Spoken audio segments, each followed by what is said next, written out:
کسی نے کہا قلم، تو قلم نکیرہ ہے اس لیے کہ عام ہے، اور یہ کوئی بھی قلم ہو سکتی ہے۔ لیکن جب ہم نے کہا اس کی قلم، ہم نے کسی خاص شخص کی قلم کی طرف اشارہ کیا کہ فلاں فلاں کی قلم، تو اب یہ قلم نکیرہ نہیں رہی، اب یہ معرفہ بن گئی، کیونکہ اب یہ خاص معنی اس میں آ چکے ہیں، اب یہ عام نہیں رہی۔ مختصر میں یوں سمجھے کہ معرفہ وہ اسم ہوتا ہے جس سے کوئی خاص بات، کوئی خاص اسم پتہ چلتا ہو، اور نکیرہ جو ہوتا ہے یہ عام بات اس سے معلوم ہوتی ہے، اور نکیرہ کا ترجمہ بھی اسی طرح کیا جاتا ہے۔ جیسے ہم نے کہا رجل، اب یہ نکیرہ ہے تو اس کا ترجمہ کیا جائے گا کوئی مرد، یعنی وہ کوئی بھی ہو سکتا ہے، وہ کوئی خاص نہیں ہے۔ اب یہاں پر یوں سمجھے کہ عربی میں نکیرہ کو معرفہ بنانے کے لیے الف لام کا استعمال کیا جاتا ہے۔ یہ جو الف لام ہے یہ عربی میں نکیرہ کو معرفہ بنانے کے لیے استعمال کرتے ہیں، اس لیے جب بھی کوئی نکیرہ کا لفظ ہو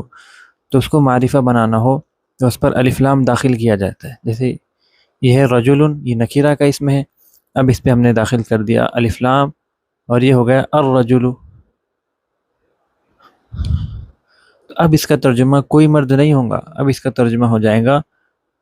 خاص مرد۔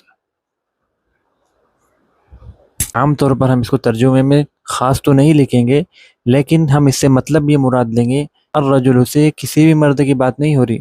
بلکہ یہ کوئی خاص مرد ہے جس کے بارے میں ہم بات کر رہے ہیں۔ ہم نے کہا القلم،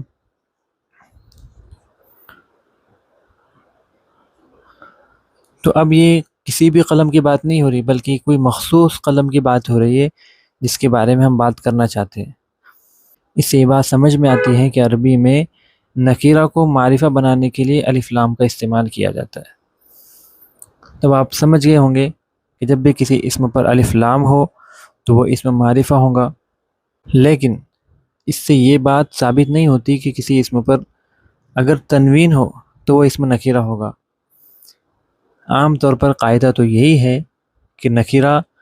جو اسم ہوتا ہے اس پر عام طور پر تنوین آتی ہے، لیکن ایسا بھی ہوتا ہے کہ کوئی اسم معرفہ ہوتا ہے لیکن اس پر تنوین آتی ہے۔ جیسے ہم نے یہاں مثال دیکھی زیدن، زیدن ایک اسم ہے اور ایک خاص اسم ہے، اس لیے کہ خاص اس آدمی کی بات ہو رہی جس کا نام زید ہے، تو یہ تو پہلے ہی سے معرفہ ہے، تو اس کی تنوین کو دیکھ کر یہاں یہ نہیں کہا جائے گا کہ یہ نکیرہ ہے، بلکہ یہ تو پہلے سے معرفہ ہے۔